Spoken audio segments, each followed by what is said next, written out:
99% টেরিটরিয়া এক কথায় বলুক যে yes we listen to America, এবং আমেরিকা ওয়ার্ল্ড অ্যালগোরিদম তৈরি করবে, আমেরিকা ওয়ার্ল্ড ডিসিপ্লিন তৈরি করবে, আমেরিকা এমন এমন ছবি ছাপা বানাবে যাতে বাকিরা সেটাকে ফলো করে বলতে বাধ্য হবে।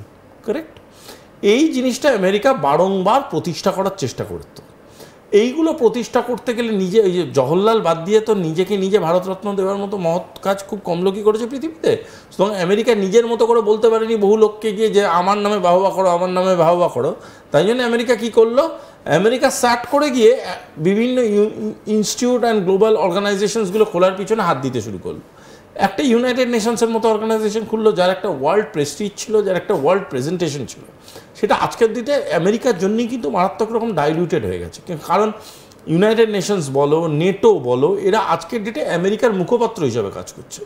তুমি আমাকে একটা কথা বলো, যে দেশের এগেনস্টে সবথেকে বেশি অ্যালিগেশন অফ টেরর এন্ডোর্সমেন্ট, সেই পাকিস্তানকে আজকে ইউনাইটেড নেশন সিকিউরিটি কাউন্সিলের এটিসি মানে অ্যান্টি টেররিজম কমিটির ভাইস চেয়ারপারসন করার রেকমেন্ডেশন প্রথম কে করেছে? United States of America. কে করেছে? এই ভদ্রলোকটি। ঠিক আছে? এবং সেই কোন দেশকে রিপ্রেজেন্ট করতে বলছে? যেই দেশ থেকে আমেরিকার সব থেকে বড় টেরার শত্রুকে মেরেছে, নিজেরাই ঢুকে অপারেট করেছে। এরকম না যে ভারতীয় সেনা অপারেট করেছে, তারাই অপারেট করেছে। আবোতাবাদ ভাই আমাদের মেদিনীপুরের পাশে না, আবোতাবাদ পাকিস্তানের ভিতরেই আছে। সেই লস্কর, সেই লস্করের তৈরি টিআরএফ, তাকেও ব্যান করেছে আমেরিকা। কোথাও গিয়ে আমেরিকাকে ভারতের সুরেতেই সুরটা মেলাতে হলো। তার কারণটা হচ্ছে ভারত সুরে গাইছিল, আমেরিকা বেসুরে গাইছিল। আমেরিকা সুরে এলো, আমেরিকা মেলানোর কিছু নেই, আমেরিকা বেসুরো গান গায়। এবার পয়েন্টটা হচ্ছে এই বেসুরো গানটা যখন গাইছে, যখন সবাই সুরে গাইছে, তখন এখন আমেরিকা বুঝতে পারলো কোরাসে ও যদি বাজে গায় ওকে পরের স্টেজে বসিয়ে দেওয়া হবে, যা সাইড লাইন করে বাকিরা এই গানটা গাইবে।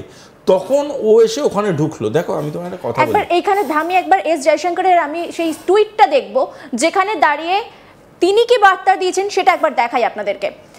যে টুইটটা এই মুহূর্তে আপনারা দেখতে পাচ্ছেন, সেখানে বার্তা দেওয়া হচ্ছে ভারত আমেরিকা জিহাদ বিরোধী সহযোগিতার দৃঢ় স্বীকৃতি, লস্কর-ই তৈবার প্রতিনিধি টিআরএফকে বিদেশি জিহাদি সংগঠন এবং বিশেষভাবে মনোনীত বিশ্বব্যাপী জিহাদি হিসাবে মনোনীত করার জন্য মার্কো রুবিও এবং স্টেট ডিপার্টমেন্টকে ধন্যবাদ। এই টুইটটা কিন্তু তার পরবর্তী সময়ে করা হয়েছে। তবে এর পরেও কিন্তু একটা বিরোধ বেঁধেছে। কোথায় বিরোধ বেঁধেছে? না, S-400 নিয়ে একটা বিরোধ বেঁধেছে। আর শুধুমাত্র S-400 নিয়ে বিরোধ বেঁধেছে তেমনটা নয়, কানাঘুষো কিন্তু আরো অনেক কিছু শোনা যাচ্ছে। ন্যাটো সেনারা কি আস্তে আস্তে সাইডলাইন হতে শুরু করেছেন? তাহলে সেই জায়গা দখল নিচ্ছে কে?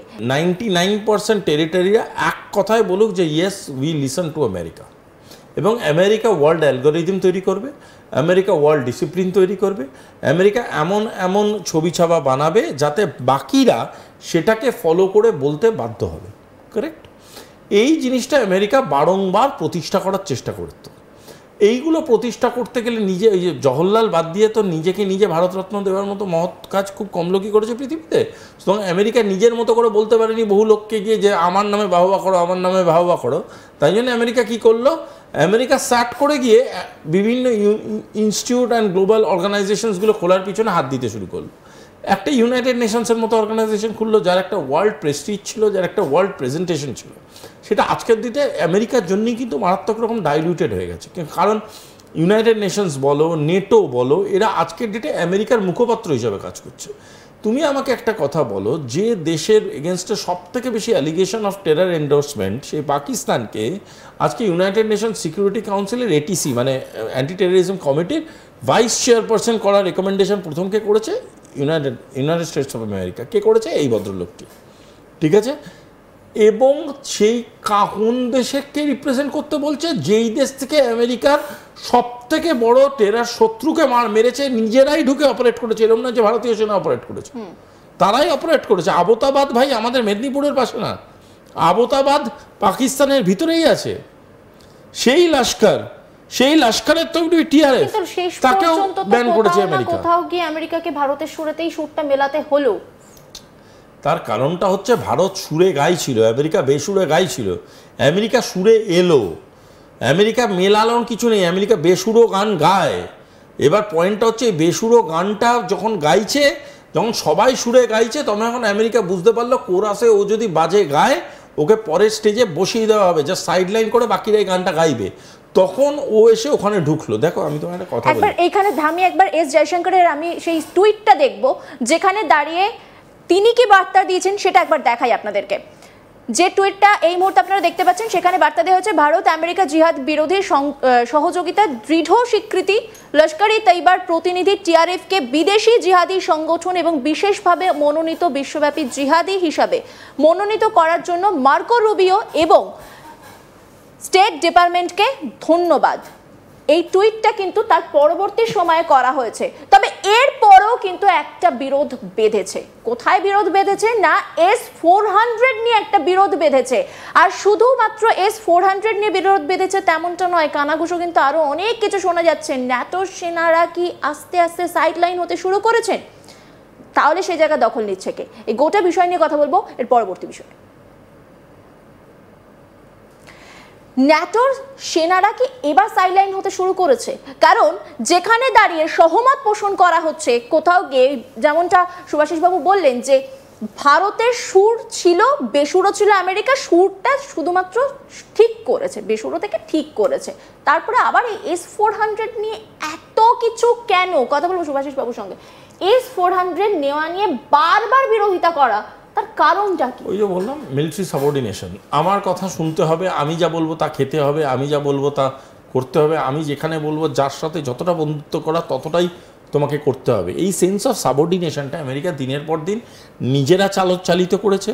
আমেরিকা দিনের পর দিন এই জ্যাঠামশাইগিরিটা সবার সাথে করে গেছে, ঠিক আছে। এবং আজকের ডেটে দাঁড়িয়ে আমেরিকার এই চরিত্রটাকে বিশ্ব আর মেনে নিচ্ছে না। বিশ্বের এখন সবকটা দেশ, যদি কূটনীতিকে খুব ভালো করে লক্ষ্য করো, প্রতিটা দেশের মধ্যে নিজের একটা আত্মবোধ এসছে, নিজের একটা রাষ্ট্রবোধ এসছে, নিজের একটা রাষ্ট্র চেতনা এসছে। এখানে একটা জিনিস মনে পড়ছে, আজকে সোশ্যাল মিডিয়ায় আমি অফিস আসার পথেই একটা খুব সুন্দর এক্সাম্পল শুনলাম, যে বিষয়টা বড্ড কিচ কিচ কিচ কিচ আওয়াজ করে, আমরা সেখানেই বেশি তেল দিই।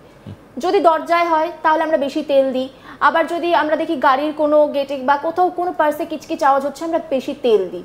কিন্তু যদি রিপ্লেসমেন্ট হওয়ার কথা থাকে সবার আগে আমরা সেটাকেই রিপ্লেসমেন্ট করে দিই। এখানেও কি বিষয়টা সেরকমই হয়ে যাচ্ছে না? আমি তোমায় একটা কথা বলি, এই জিনিসটা হচ্ছে অল্টারনেট থিওরি অফ ডিপ্লোমেসি আজকে গোটা পৃথিবী খুঁজছে। আফ্রিকা রিসোর্সের গোটা পৃথিবীকে লিড করে, ন্যাচারাল রিসোর্সে। সেই আফ্রিকাকে দিনের পর দিন কী করেছে, একটা পিছনের সারিতে রাখার চেষ্টা করেছে, বোঝাবার চেষ্টা করেছে ডেভেলপমেন্টটা তাদের জন্য নয়। সেখানে গিয়ে সেন্স অফ কোঅপারেশন কে নিয়ে যাচ্ছে ইন্ডিয়া। ব্রিক্স যখন থেকে তৈরি হয়েছে, ব্রিক্সে যারা যারা জুড়েছে এসে, তাদের সবাইকে ফার্স্ট জিনিস যেই লেসনটা সবাই শিখিয়েছে সেটা কিন্তু সেন্স অফ কোঅপারেশন।